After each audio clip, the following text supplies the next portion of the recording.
Hello kids, this is Mr. Whistler with your video lesson of the day, and today we will be comparing the North and the South at the beginning of the Civil War. I'm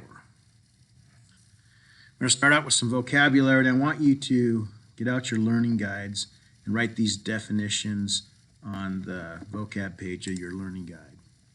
The first one is Civil War. And a civil war is a war between citizens of the same country. And back in 1861, 11 southern states seceded or left the Union and caused the American Civil War.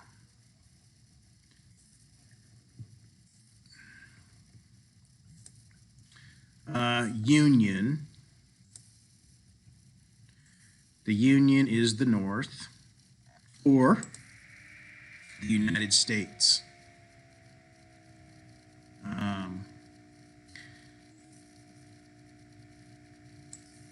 Their soldiers were called Yankees, so a Northern soldier was a Yankee. And then you had the Confederacy, or the South, or the Confederate States. The Confederate Army is the South. The Union Army is the North. And their soldiers were called rebels. And the Northern soldiers' uniforms were blue, and the Southern soldiers' uniforms were gray. Okay, border state. Now, these were the states that allowed slavery but did not secede from the Union. So you can see them from this picture here. And these are the border states. And it's kind of ironic that Missouri ended up being staying with the North after all the problems they caused in all those years with the Missouri Compromise and all that stuff. But Missouri, Kentucky, Maryland, and Delaware were the border states. And you can see here, if I zoom this in, here is Maryland, and right next to it, this little piece is Delaware. And you can see that it goes, there is a harbor up here, and it goes all the way up to Philadelphia, right next to Delaware. It shows West Virginia being a border state, but West Virginia was not a border state. We'll talk about West Virginia in a second. So the border states, once again, were Missouri, Kentucky, Maryland, and Delaware. And if you look at this map, one thing that you can notice is that the Northern or United States territory was far greater than the Southern or the Confederate territory. All the red are states, all the blue are states, these striped ones are states. Now this brownish gray area are territories, and they're not states yet, but they still belong to the North. All right, blockade. Now, a blockade is to cut off an area using warships to stop supplies or people from coming or going. If you look at my little graphic here, I have all these ships surrounding the southern coastline, and the South is really dependent on imports and exports. And if the North has their warships over here not letting any ships in or out, this is really going to cripple the southern economy because they're not going to be able to sell their cotton, they're not going to be able to get money, and it's going to hurt their ability to wage war. This is hurting our economy. We can't get any food. So, once again, ships blocking other ships from using a port, and it stopped the South from earning money and getting supplies and waging, and crippled their ability to wage war. Okay, the next one is offensive, even though it's not showing up there. And it's a position of attacking, to attack. The Union fought an offensive war, and the South fought a defensive war. The South left, and for the Union to get them back, they had to go on the offensive, go down in the South, and take back their country. And the Southerners fought a defensive war. They protected their land, and they tried to stop the South from taking their country back. All right. By February of 1861, 7 states had seceded from the Union. South Carolina was first, then Mississippi, Florida, Alabama, Georgia, Louisiana, and Texas. As soon as the South attacked Fort Sumter, Lincoln called for 75,000 troops, and then 4 more states seceded: Virginia, North Carolina, Tennessee, and Arkansas. And that made the total of seceding states 11, and these last 4 brought needed soldiers and supplies that they would desperately need to wage war against the North. The South chose Richmond as their capital, and some important things about the border states. Now, Missouri, the Mississippi River flowed by it. Now, if this belonged to the South, then the Northerners wouldn't be able to use the Mississippi to get supplies down to their soldiers. But since Mississippi stayed with the North, they wouldn't have to fight and take control of it here. They would have to fight and take control of it down here, but this just made it that much easier. So the Mississippi was important. Ohio River was important for the same reason. Kentucky was a border state. Ohio runs along Kentucky. Philadelphia, if you go up into this port that I showed you there, there's Philadelphia is right here, and that's an important port for the North. And then Washington, D.C. was in Maryland, and that's the capital of the North, and that's where the government is. All right, early problems in the border states. Now, Lincoln had to be very cautious on how he dealt with the border states because he did not want them, he didn't want to offend anybody, and he didn't want them to secede.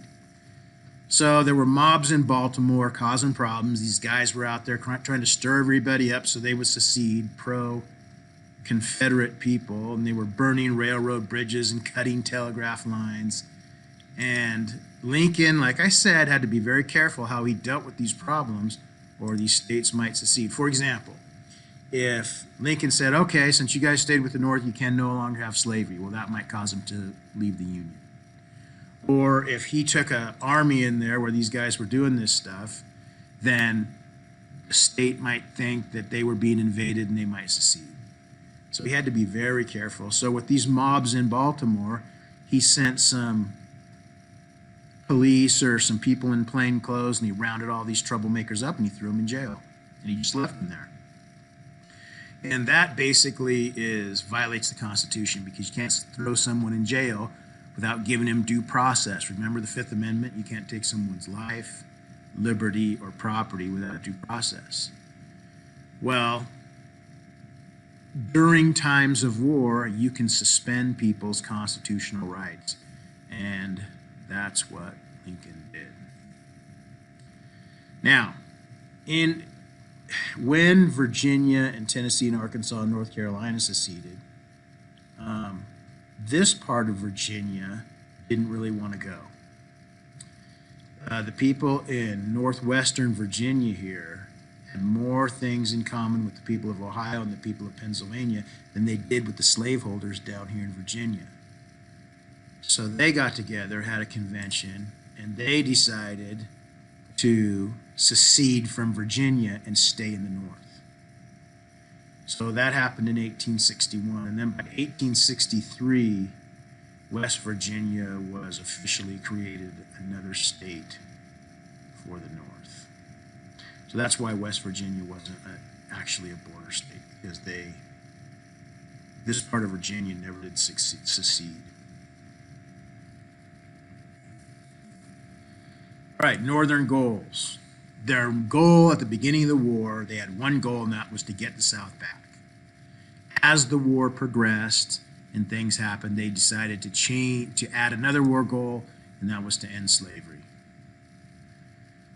But at the beginning, the only goal they had was to get the South back. Now, the North had several advantages. They had a larger free population. They had many factories and factory workers to produce supplies for the war. They had a lot of warships to protect the ports. They had more than 2/3 of the country's railroads, which is huge in times of war.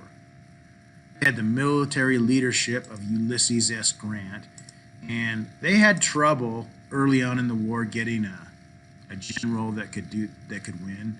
And Grant was a fighting general, and he proved his worth. And the Civil War, it's ironic, actually saved Grant's life, because he was a loser and he couldn't be successful. Before the war, he had several different jobs, and the war just kind of saved him. He ends up becoming president after the war. Their capital's in Washington, D.C. They have greater manufacturing, and they also have Lincoln, who wasn't really a military man, but he was incredibly smart, and he was a huge asset to have on their side. They had some disadvantages, the biggest one being that they would have to hold large areas of land, and that was going to be really hard. And the South was really united, and they had strong support. They were fighting for a cause. And when people get together and they fight for a cause, it makes it really hard. An example of this would be the Americans during the American Revolution. They had to fight the strongest army in the world, the British. There's no way they could have beat the British, but because they were so united and they were fighting for the cause, they won that war. And the South could very well win this war because of that. Okay, Southern goals. They had one goal. They wanted to be recognized as their own country. And they also had some advantages. They had many large plantations, and their plantations were often used as battlefields. They had woods to use for cover against invading forces. And since it was fought on their own land, they had better knowledge of the countryside. They knew all the best places to ambush the enemy and all the best places to fight or get the upper hand. Jefferson Davis was a West Point graduate. So he went to their military college. He was schooled in military matters. He knew military strategy. So having your president be a military man is a big advantage. They had the military leadership of Robert E. Lee. Now, Robert E. Lee was probably the best general that the Army had at the beginning of the war. He was in the United States Army.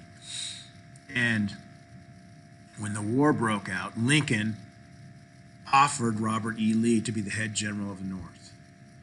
And he was loyal to the United States Army, but he was more loyal to his state of Virginia, and he wasn't going to fight against his friends and family. So he had to decline Lincoln's offer, and he became the head general of the South, and that was a huge advantage for the South.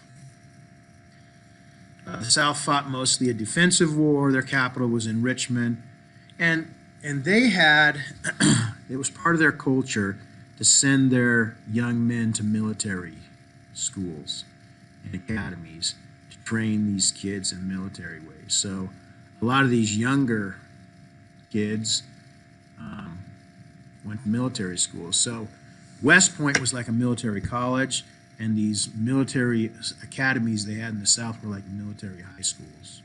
So it's part of their culture to train their young men to be military men. And they had a couple of disadvantages: a small population, less soldiers, and not as many factories. And as you know, you need factories to make guns. Okay, let's talk about resources. As you can see from this bar graph, the Union is this gray color and the Confederacy is the darker color. Should have been really switched if you wanted to match uniforms.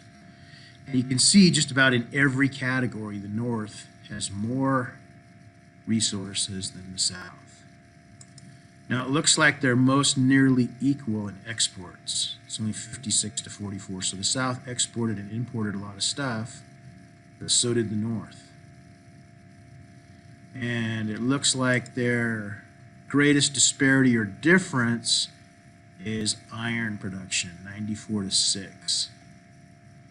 And you can, if you can understand this, iron turns into metal, and what do they make guns and cannons out of? Metal. So this is kind of a big advantage for the North as well. One that kind of surprised me here is number of farms. The Southern economy is based on agriculture, yet they have less farms than the North does. And here's another big one. When you look at this, one piece of important information you can glean from this bar map is this railroad. So the North had a larger railroad system, which would help them transport supplies to their armies a lot faster and a lot more efficiently than the South could do. And that's huge in war as well. All right, Northern strategies, there were three. The North figured if they could do these three things, they could win the war. The first one, blockade all the southern ports. They were able to do this, even though it was 3,500 miles of coastline.